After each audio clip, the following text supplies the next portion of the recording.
बहुत ऐसे लोग हैं हमारे जैसे जिनका चाय का नाम सुन के मुंह में पानी आ जाता है। हाँ और सर मुंह में पानी आया तो इसलिए फास्ट फूड की भी मैं बात करूंगा। ये न चाहते हुए भी, जैसे आपने कहा ना कि जिसको बहुत ज़्यादा हैंगओवर हो जाता है वो सुबह उठते ही पहली कसम ये खाता है कि आज मैं शराब नहीं पीऊंगा। वैसे ही जो फास्ट फूड, जो जंक फूड जिनको आदत लग जाती है कि एक रात खाते हैं, अगले दिन कहते हैं कल से छोड़ दूंगा, लेकिन फिर कहीं ना कहीं किसी न किसी तरीके से फास्ट फूड उनके बॉडी में एंटर हो ही जाता है, जंक फूड आ ही जाता है।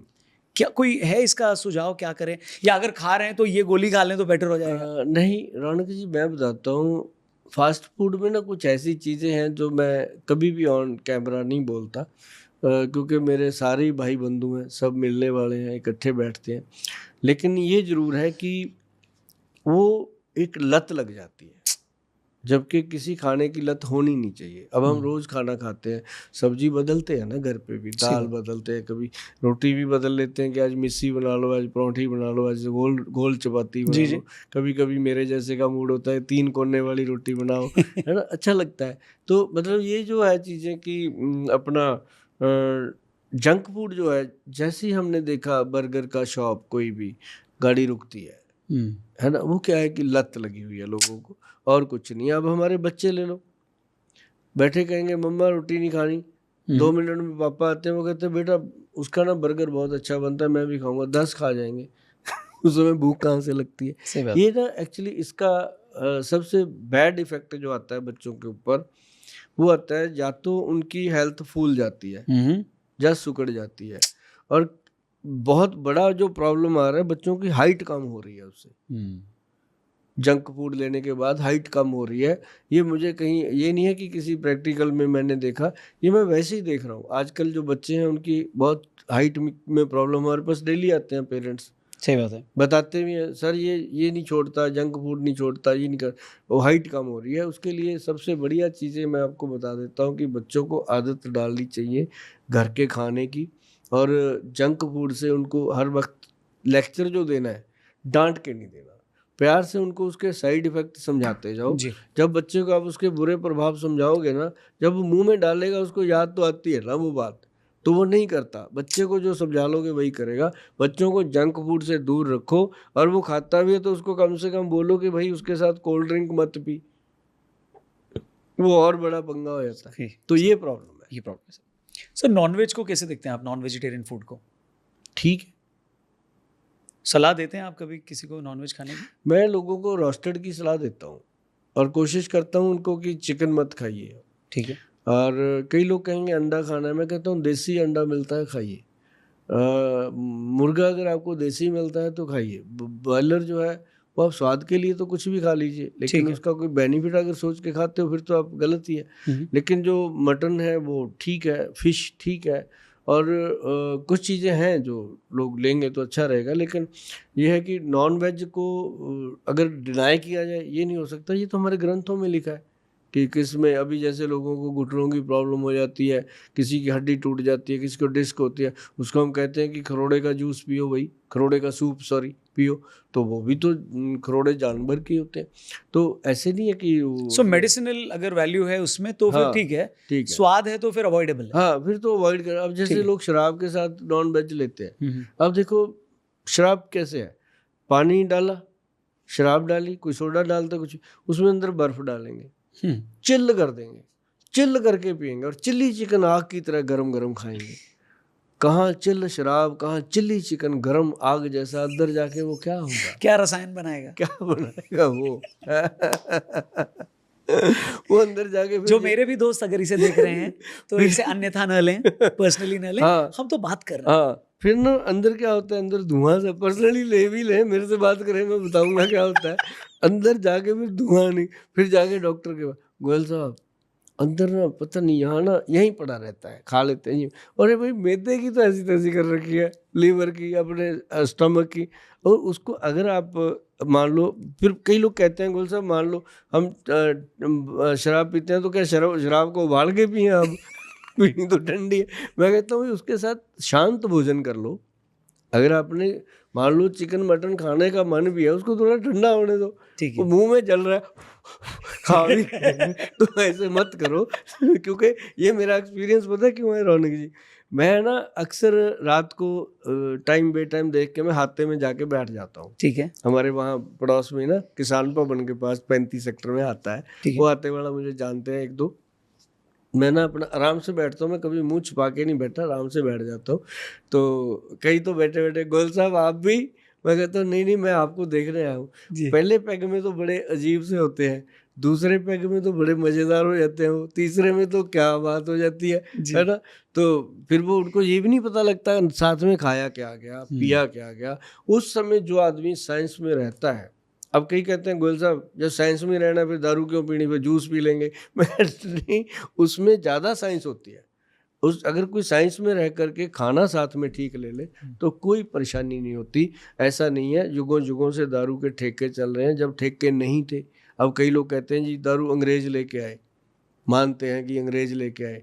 पहला ठेका कोलकाता में खुला था, मानते हैं खुला था। पहली बार शराब की दुकान पे कोई कस्टमर नहीं जाता था महीनों महीनों, है जी, एक ही दुकान थी इंडिया में।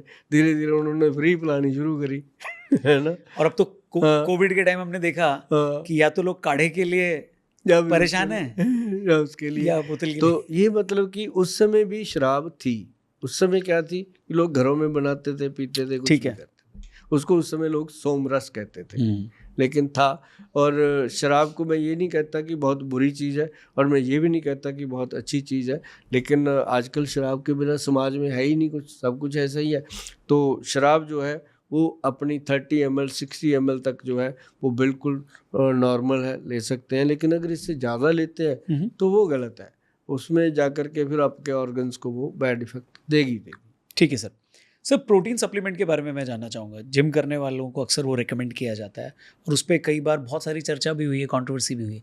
सही होता है, ख़राब होता है बॉडी के लिए, और अगर सही होता है तो कौन सा सही होता है? उससे बेहतर जो होता है, मैं तो अपनी तारीफ करूँगा इसमें, जो प्रोटीन है ना जी, वो सबसे ज़्यादा जो प्रोटीन है वो आयुर्वेदिक औषधियों में डाला गया, पाया गया है। ठीक है। दालों में भी पाया गया है।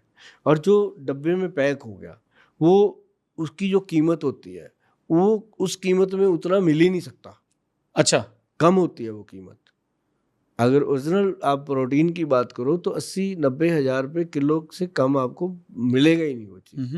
हाँ, तो जो इतना बड़ा विशाल डब्बा मिल रहा है, हाँ, आप कह रहे हैं हाँ, फिर हाँ। उसमें गड़बड़ है कुछ? कुछ भी मतलब ज़्यादा मैं उसके लिए बोल नहीं सकता। ठीक है। लेकिन ये है कि जो हम बताते हैं, हम सीधी खुली बात बताते हैं कि भाई एक तो अश्वगंधा लो, एक लो आप अश्वगंधा, एक लो शतावर, और एक उसके अंदर डालो गोक्षुरा, और एक उसके अंदर डालो सफ़ेद मूसली और कौंच के बीज। ये भाई साहब बीरज को गाढ़ा कर देते हैं। ठीक हो गया ना बीरज। जिस आदमी का बीरज बलवान है वही तो भीषम पितामह, उसको क्या जरूरत है प्रोटीन वगैरह के चक्कर में। और बीरज के अंदर स्पर्म स्ट्रांग हो गया, टेस्टोस्टेरोन लेवल के लिए लोग खाते हैं वो स्ट्रांग हो गया। अब क्या है कि थोड़े दिनों में जाकर अगर आप डालोगे कि मेरा भी 16 इंच हो जाए, 18 इंच हो जाए डोला, तो मतलब वो तो फिर कुछ ना कुछ तो देना ही पड़ेगा ना, स्टेरॉइड वगैरह आपको, तभी होगा।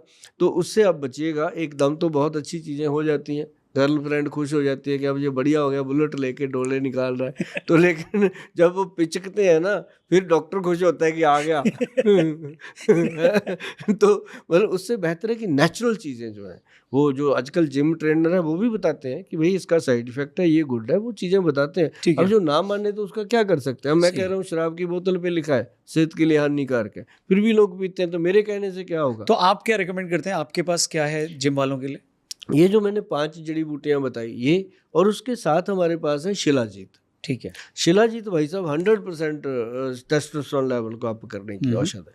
अब शिलाजीत में देखो कितनी भ्रांतियां हैं। कोई कहता है जी 1400 रुपये की 20 ग्राम ले लो, फिर एक के साथ एक फ्री ले लो, ये कर लो। मतलब शिलाजीत बहुत बड़ी चीज़ है। सिर्फ भगवान ने एक चीज़ ऐसी है जो सीधी दी है आपको, सीधा आप उसको सेवन कर सकते हो। ये गॉड की दी हुई चीज़ है। ये पहाड़ है बहुत बड़े बड़े, पहाड़ों में शिलाजीत पैदा होती है। और जिस पहाड़ को लंगूर बैठकर चाट रहे हैं, जहाँ पे ज़्यादा लंगूर इकट्ठे हो जाते हैं, समझो यहाँ पे शिलाजीत है। अच्छा। ये रियलिटी ग्रंथों का देन।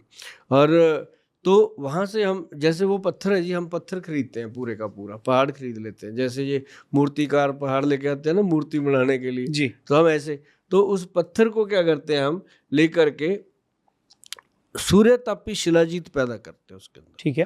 मतलब उसको ऐसे, जैसे ये टेबल है, ऐसे वो जाली बनाई हुई है हमने, उसके अंदर कॉटन डाल दिया, कॉटन के बाद उसके ऊपर कपड़ा डाल दिया, बिल्कुल कॉटन का ही, तो उसके ऊपर फिर शिलाजीत के टुकड़े टुकड़े टुकड़े टुकड़े करके डाल दिया, बारीक बारीक। तो फिर वो सूरज की किरण, उसके ऊपर फिर वो लगा हुआ है एक लेंस, जी। जो सूरज की किरण से बहुत बारीक, जैसे कागज को जलाने वाला होता ठीक है, है। वो चीज़ वो डाला। तो उससे इतनी उसके अंदर तपस आती है कि वो शिलाजीत नीचे टपक जाती है, जितनी जितनी हमें चाहिए बर्तन में इकट्ठी हो जाती है। उसे कहा गया है जी सूर्यतापी शिलाजीत, और वो होती है प्योर कश्मीरी। और हमने उसको उसके अंदर हमने एक चीज़ मिलाई जी, एक तो डायमंड की भस्म, गोल्ड की भस्म, और एक उसके अंदर है सिल्वर की भस्म। चांदी, सोना और डायमंड, तीनों की जो एक्चुअल जो ग्रंथ के मुताबिक बनी हुई वो चीज़ डाली, उसको गवर्नमेंट से अप्रूव करवाया और दुनिया को दी। कीमत पता है कितनी है उसकी? सोने जितनी। 10 ग्राम की पैकिंग जो है ना जी, आज हम 2025 अप्रैल में बैठे हैं, ताकि कल को कोई 35 में जाके कहे गोयल साहब ने तो इतनी बताई थी, उस दिन पता नहीं क्या होगा। मतलब आज उसकी जो कीमत है 9,990 रुपये कीमत है, 10 ग्राम 1 तोला की। और वो चावल के दाने जितनी खानी होती है। और वो इसमें हम डालते हैं, जो हमने ये बनाया प्रोडक्ट ना, अश्वगंध स्थावर शिलाजीत, अश्वगंध स्थावर शिलाजीत, प्लस इसके अंदर गोक्षुरा, सफ़ेद मूसली और कौच बीज, सॉरी, ये 6 चीज़ें मैंने आपको बता दी भैया। इनको बनाइए, खाइए, और अगर आपसे ना बन पाए तो हमारी वेबसाइट पे जाके ऑर्डर कीजिए, 15-20 दिन वेट कीजिए, आपको मिलेगा। और ये ऐसी चीज़ बनी है साहब कि मैं भी खाता हूँ इसको, क्योंकि मैंने 16 घंटे 17 घंटे, ये ऐसी 2.5 फुट की कुर्सी है जिस पे बैठ के मैं पूरा दिन निकालता हूँ। आज इतनी उम्र में भी मेरी रीढ़ की हड्डी में या इधर उधर कुछ नहीं होता, आराम से काम करते हैं, उठ जाते हैं। नहीं तो ऐसे ऐसे करके उठते हैं लोग इस उम्र में। तो ये चीज़ें आपको स्ट्रांग बनाती हैं। और सबसे बेहतरीन है इसके साथ कि अगर लोग वो ले लें, क्या जिम वाले लोगों को बता रहा हूँ, पंचम हल्दी, ठीक है, और एक त्रिफला पाउडर। त्रिफला अमृत जो है ना जी, ये 2-3 चीज़ें ऐड करनी है ज़िंदगी में, कोई बड़ी चीज़ नहीं है। और इससे क्या होगा कि लाइफ का रंग रूप ही चेंज हो जाता है। पर जो लोगों को होड़ लगी है कि आज ही कुछ हो जाए, अभी कुछ हो जाए, उनके लिए थोड़ा मुश्किल है। लेकिन जो मेरे साथ जुड़े हुए हैं, उनकी गति धीमी करना मुझे आता है। मैं उनको धीमी गति में ला करके एकदम ऐसे करता हूँ कि वो 2-3 महीने में आके घुटने पे हाथ लगा के कहते हैं थैंक यू गोयल साहब। बस वो थैंक यू जो होता है जी, वो मेरी कमाई है असली। माया तो सब यहीं रह जाएगी। थैंक यू लिखा जाता है उस ऊपर वाले के घर में कि तुमने एक बंदे के मुंह से थैंक यू ले लिया। क्या बात बहुत बढ़िया बात बोली सर आपने।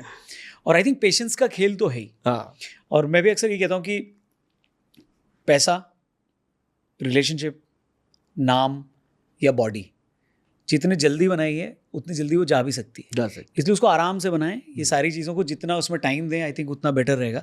तो बहुत सारी बातें सर आपने बताई। चलते चलते बस मैं जानना चाहूँगा कि एज अ प्रोफेशन अगर किसी को आयुर्वेद विज्ञान को अगर समझना है, उसको पढ़ना है, आप इसमें बहुत स्कोप देखते हैं आगे ग्लोबल लेवल पे? मतलब जो आज के बाद का जो स्कोप है किसी पैथी में नहीं है जी, जो आयुर्वेद में है। ठीक है। आयुर्वेद के अंदर ऐसे रतन पड़े हुए हैं, कोई ढूंढ ढूंढ के लाए ना, तो वो जीवन भर लोगों की सेवा कर सकता है, और अपनी खुद की भी कर सकता है, अपने परिवार की भी कर सकता है। लेकिन एक आयुर्वेद एक ऐसी चीज़ है कि ये सिर्फ प्रिवेंशन है, लोगों को बेनिफिट देता है, नुकसान रत्ती भर भी नहीं करता। हाँ, ये ज़रूर है कि उन वैद्यों से दूर रहो जो आपको रेफ़र करते हैं, जो आपको कहते हैं कि जा यार तेरे तो घुटने का ऑपरेशन होगा, उस हॉस्पिटल में डॉक्टर होंगे फला फला, उनको बोलना फला डॉक्टर ने भेजा है, तो वो मेरा नाम लेगा ना, तेरे को लेस भी कर देंगे। तो भाई लेस करना ही है, 50 उसको देना है, 10 उसको लेस कर देंगे, क्या फ़र्क पड़ेगा। मतलब इनसे ज़रूर बचो। बाकी जो हमारे 90% से भी ज़्यादा ऐसे वैद्य हैं जो भगवान को मानते हैं, आयुर्वेद में काम करते हैं। मैं सबको बोलता होता हूँ, जितने भी पेशेंट हैं, गोयल साहब अकेले आपके लिए कुछ नहीं करने वाले। मैं आपको बता दूं, मैं उनमें से नहीं हूँ कि मेरे पास ही आ जाओ, मेरा ही सब कुछ है। मेरे पास आओ जब आपको समय मिले मेरे से मिलने का। लेकिन आपके आसपास आयुष डिपार्टमेंट जो है, उन्होंने इतनी डिस्पेंसरियां बना दी आयुर्वेदिक की, और आप ही के बच्चों को उन्होंने आयुर्वेद पढ़ा के उसमें जॉब दिया हुआ है। आप उनके पास जाइए, उनको सत्कार दीजिए, उनकी सलाह लीजिए, वो आपको ज़रूर आयुर्वेद की चीज़ें देंगे और आपको फ़ायदा होगा। अगर आप लोग आयुर्वेद को बढ़ाओगे तो और बढ़ेगा, अपनी रसोई घर में आयुर्वेद को लेके आओगे तो और बढ़ेगा। सर पंजाब में तो आप छाए हुए हो, दिल्ली में क्या प्लान है सर? दिल्ली में कैसे, अगर आपकी हाँ, क्लिनिक पे या आपके सेंटर पे पंजाब जाना है? में ऐसा हुआ जी कि मैं खुद पंजाब से हूँ, इसलिए मैंने वहाँ मेहनत ज़्यादा करी और अब मैं दिल्ली में आया। ठीक है। तो दिल्ली में जो अपना करोल बाग है, हम्म। वहाँ एक बहुत अच्छी पंजाबी फैमिली है, उन्होंने मुझे जगह दी और गुरुद्वारा बगला साहब जी का बहुत बड़ा आशीर्वाद मुझे मिला वहाँ से, क्योंकि वो सारे हमसे ट्रीटमेंट वगैरह लेते थे, चंडीगढ़ आते थे, वो कहते गोयल साहब आपको वहीं आना है, लेके आना है। मैं कहा कोई बात नहीं, ले आओ भाई, अब तो 60 के हो गए, बीबी भी कुछ नहीं कहेगी, जहाँ मर्जी ले जाओ, है ना।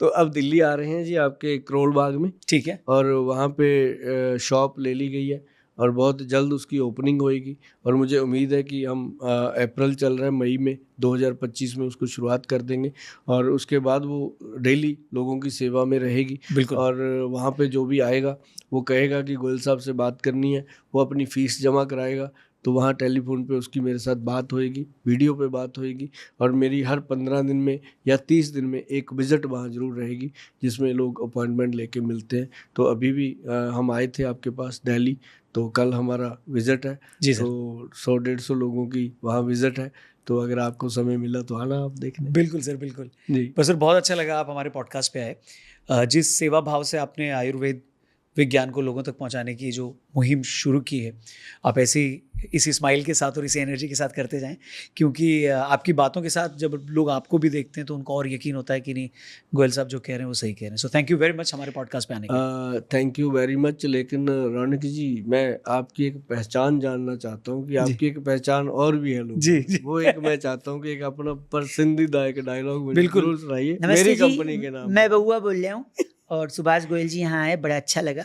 और अब पॉडकास्ट में तो बहुत सारी ऐसी बातें हुई हैं जो आपने देखी और सुनी, पर बउआ पीछे वाले कमरे में ले जाएगा और अपनी जो पर्सनल कॉम्प्लिकेशंस है उसके लिए आपसे सलाह बहुत सारी लूंगा मैं। जी, और धन्यवाद। और मुझे लगता है ये एक ऐसा आयुर्वेद विज्ञान, एक ऐसा एक शस्त्र है, ऐसा एक अस्त्र है भारत के पास, जो कहते हैं ना हम कि भारत को विश्व गुरु फिर से बनाना है। ये एक बहुत इंपॉर्टेंट बहुत रोल बड़ी प्ले बात करेगा, है, बहुत बड़ी बात क्योंकि हेल्थ इज़ वेल्थ ऐसे ही नहीं कहा गया है। और आज पूरी दुनिया अगर भारत को बहुत सारी चीज़ों के लिए अगर भारत की तरफ देख रही है, तो उसमें एक आयुर्वेद का जो ये विज्ञान है वो भी इंपॉर्टेंट है, और आप उसमें इतना बढ़िया काम कर रहे हैं सर। प्लीज़ करते रहें, लोगों को इंस्पायर करें। थैंक यू वेरी मच आने के लिए दोस्तों, बहुत सारी बातें सीखने लायक। और ये पॉडकास्ट हेल्दी पॉडकास्ट है, आपको हेल्दी बनाएगा, आपकी पूरी फैमिली को सेहतमंद रखेगा, इसलिए इसे अपने हर एक दोस्त से और उनकी फैमिली से ज़रूर शेयर करिएगा और हमारे चैनल को भी सब्सक्राइब करिएगा। Once again thank you very much ji, Subhash sir धन्यवाद। आने के लिए। जय हिंद।